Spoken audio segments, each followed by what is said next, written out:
So, next point. You recently saw Abigail in theaters as well. So, go ahead. Speak about it. Yeah, so I just watched Abigail, which is the latest movie from Radio Silence, who, if you Hmm. guys don't know who they are or haven't seen their movies, they directed the final segment in VHS. If you've seen that found footage movie, they Indeed. directed Ready or Not, and then they did Scream 5 and 6, and then now Abigail is their latest movie. And so I'm a huge fan of Radio Silence. Ready or Not is probably one of my favorite horror movies because I just love horror comedies and then also slashers. And so Ready or Not just hits all the points that I need it to. Scream, I'm a huge fan of the Scream franchise. I think 5 and 6 were great. And then so with Abigail, it's interesting because there's a lot of improvements, I think, with this movie compared to their others. But overall, I think this is their weakest movie so far Damn. of the four of Ready or Not, Scream 5 and 6, and then now Abigail. I think Abigail might be the weakest one, and it's probably because it's the most, I want to say, outlandish one. It's a very weird plot. Hmm. And even the premise alone is pretty weird. It's a group of mercenaries are hired to kidnap a girl and hold her for ransom in this house in the middle of nowhere. And it turns out this little girl is a vampire, and they're all trapped in the house with her. Yeah, I remember that from the trailer. Yeah, and so it's an interesting premise, and then there's a lot of humor that comes with that as well that I like that they played on.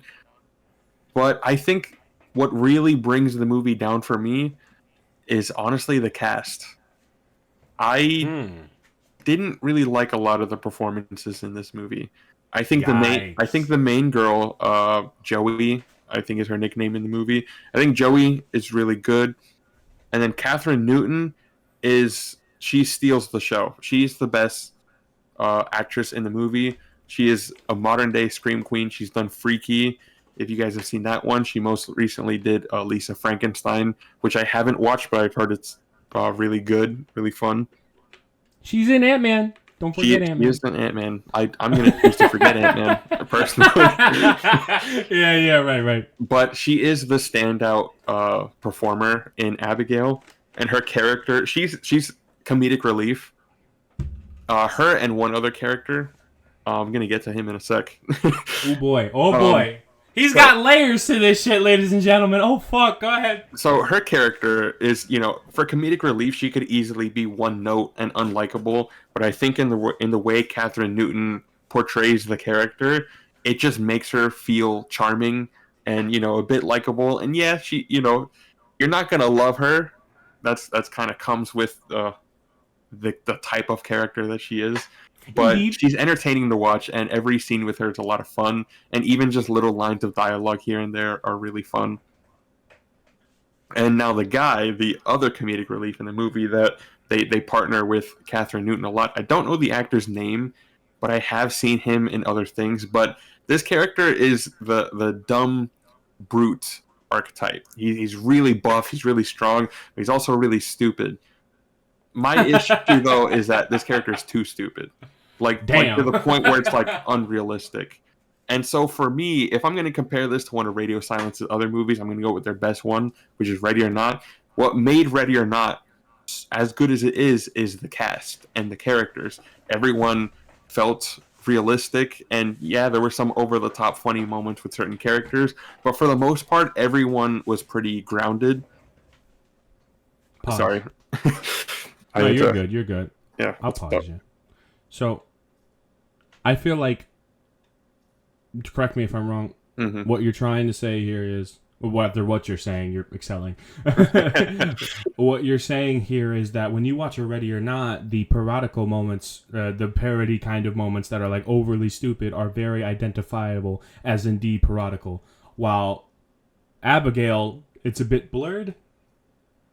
I think it's more of that the comedic stuff in Ready or Not still feels in character. That it's like, okay, it's believable that this character would say this or Oh, do so this it's kind of it's dumb not even thing. it's not even that it's identifiable. It's that it works within its universe. Exactly. Yeah. That's even worse. Ready or Not is really great at balancing the comedy with the tension, and that's what makes the movie so entertaining. Is that it can bounce back and forth so cleanly, and that it doesn't feel jarring at all. It's not whiplash whenever they switch tone, which when they switch tones. And the thing is, I think Abigail is trying to reach that kind of tone where it's they're balancing the horror with the comedy, but it's just that a lot of the comedy doesn't land and it feels too slapstick for me. Nah, dude, that epiphany that we just had, como se dice, that epiphany I just had, rather, that is worse for Abigail because it shows they've done it in the past. They're aware. Yeah. Oh you yeah. know? They've done it in the past, and I think it's just because this movie, as I said before, is a bit too outlandish. I mean, it's vampires, whereas all the characters in Ready or Not are human, like Right. normal people. And I don't know, Abigail tries to reach a certain tone, and for me, it never really quite got there. It never hit the level that I think it could have. And it's a I'm lot sorry. of the to me. I'm sorry. I gotta pause you. My alarm clock in the other room is going off. I need to turn Oh, it I can off. I'll hear be that. right back. Yeah. 2 seconds. I thought I set it for midday, not midnight. My That's bad. crazy. Okay, continue. So the best part about Abigail to me is the first act when they're introducing all the characters. Mm-hmm. Because you kind of they kind of just drop you in. They don't introduce you to like what's happening, why, who are these people. Like no, fuck it. Like just jump straight into the movie, and it's very entertaining to watch. It's a really entertaining opening, and it just kind of it gives you the tone that you need right off the bat. It's balancing that horror with like kind of stressful, or it's balancing the humor, I should say, with a kind of stressful moment just because like a character would say something that they shouldn't or whatever. Mm-hmm. And again, it's with Catherine Newton. Her character is just really funny, and the scenarios that she's in is just stupid. Fair enough. But it's after the first act when they're all trapped in this house with Abigail is where the movie really starts to fall off because it's so much exposition just kind of gets thrown at you, and it's not interesting exposition, and the plot itself just kind of feels like it loses its way. It becomes too overcomplicated from something that should just be we're trapped in a house with a vampire. It's Shit. it's I don't know. It didn't hit for me, and I really wanted it to.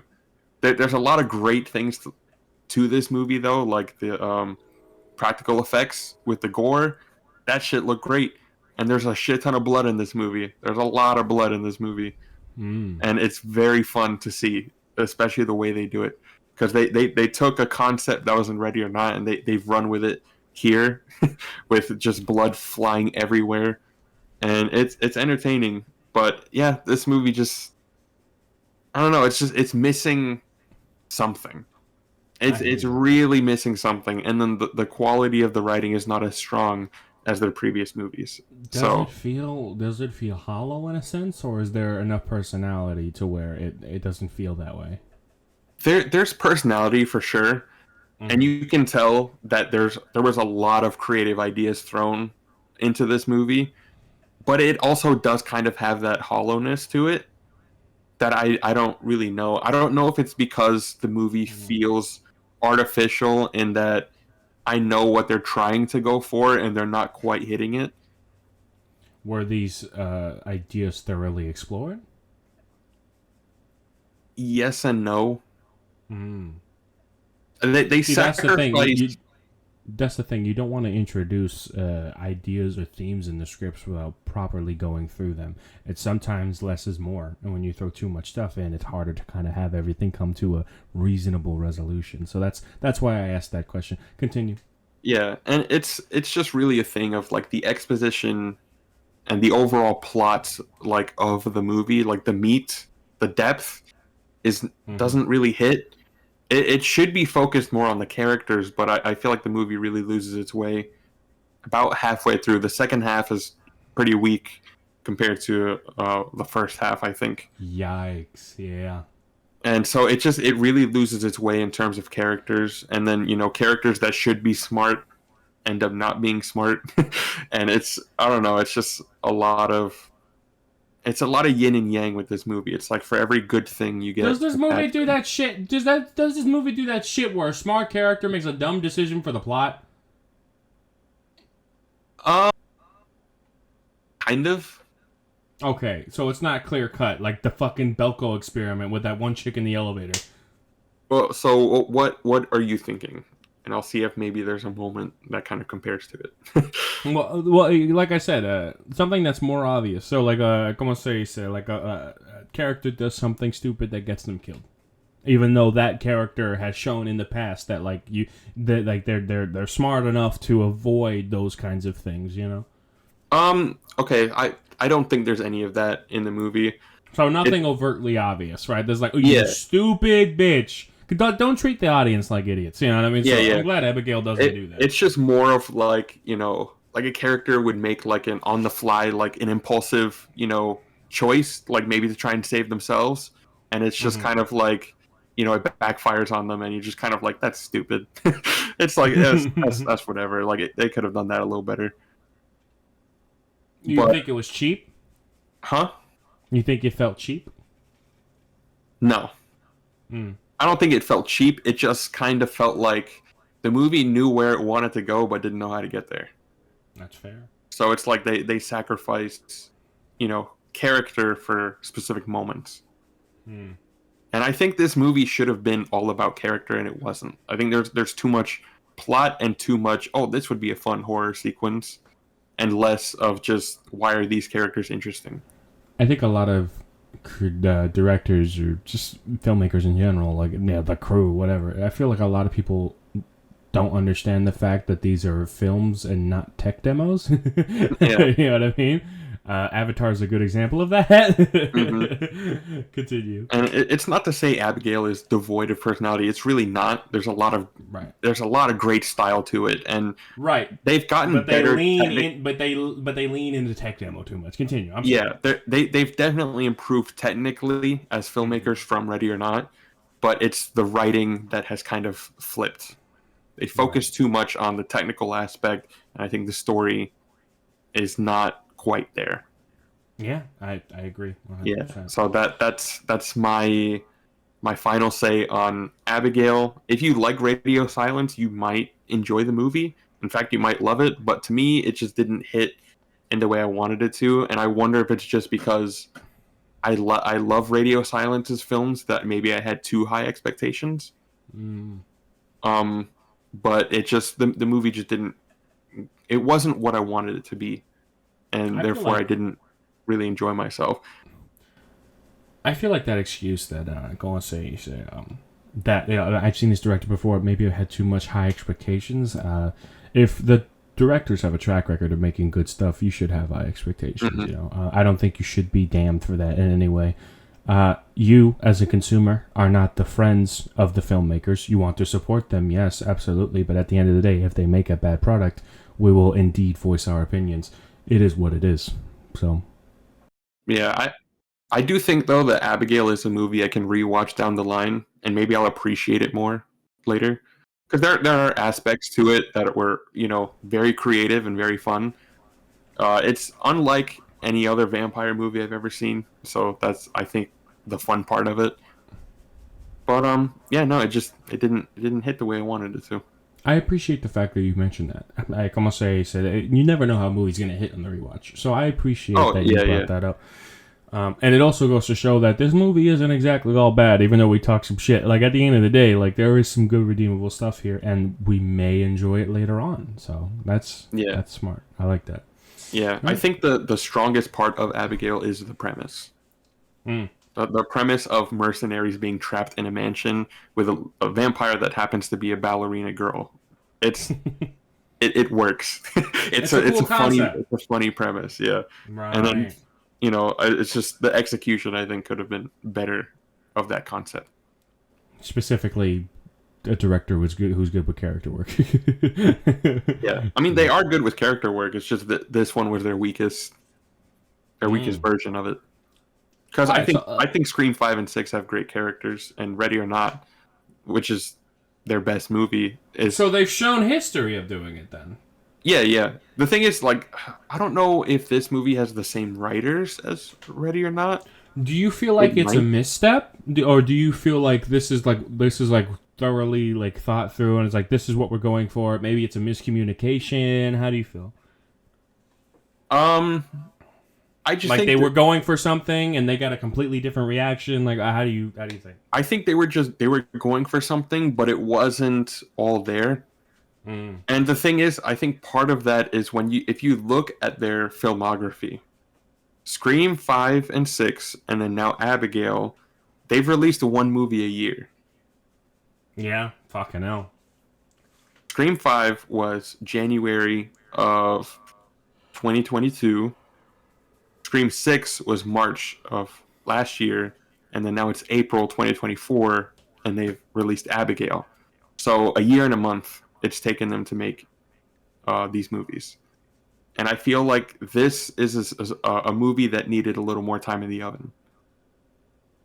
Yeah, I can see that. Like maybe another draft of a script, where it's a bit more focused on the characters, what made it interesting. And then I feel like some casting decisions weren't the best. I think they could have definitely improved with that. I But think yeah, to dumb it down, you could probably say like it's got good bones, but it needs more than just fucking bones because what's on it isn't. You know what I mean? I yeah, hear you. I hear you. yeah. So I mean, it's not a bad watch at all. It's if you need like a just a dumb, entertaining, movie about a vampire, just yeah, give it a Why watch. not? It's fun. It's fun. Has a lot of really really funny moments. But yeah, it could have been more.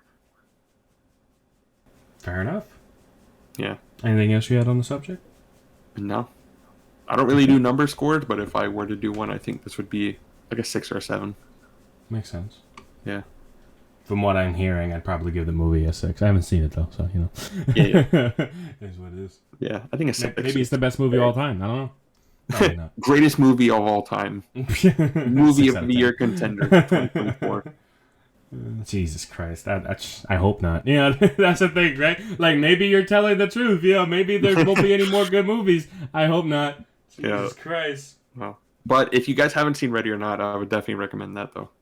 There you go. I still need to see it soon. So Yeah.